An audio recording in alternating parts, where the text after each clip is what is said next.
Good evening. Today in Washington, there was a rare outburst of candor mixed with anger and frustration. Whatever anyone thinks about the Speaker of the House, John Boehner may have the toughest job in Washington. His job is to lead his majority, Republicans in Congress.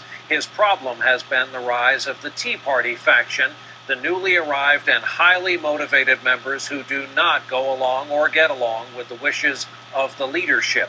They forced Boehner's hand in the fiscal cliff and the government shut down. And now that they've gone after a budget deal that represents real compromise and keeps the country running, the Speaker today decided he's had enough, and he said so. Kelly O'Donnell was there for it on Capitol Hill. She's there from Capitol Hill for us tonight. Kelly, good evening.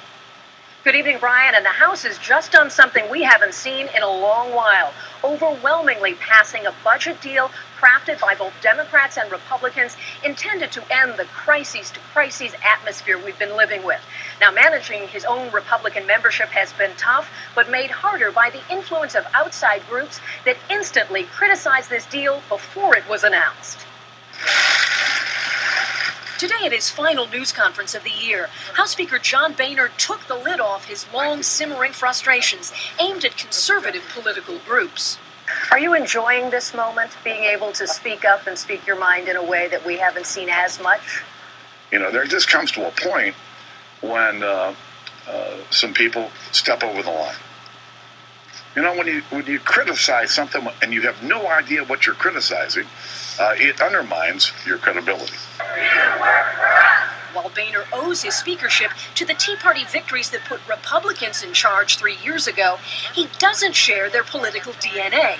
Boehner is the Chamber of Commerce-style Republican, not a firebrand. The Tea Party's headstrong confrontations put his leadership on the rocks repeatedly.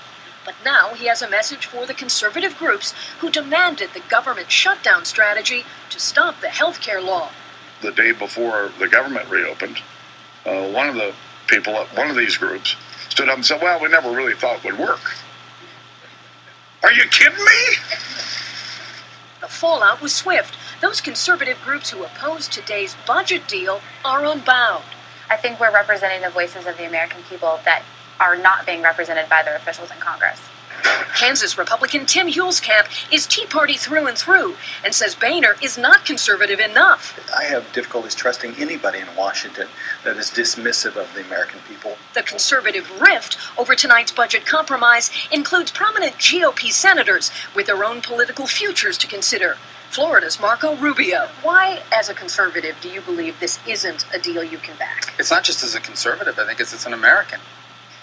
The biggest complaint is that this deal would spend more for the government funding over the next couple of years. Doesn't do enough, they say, to reduce the deficit. But more than 330 House members passed this tonight. It's expected to go to the Senate, where it will also pass, maybe putting a lid on some of the crisis mode we've been living with. Brian?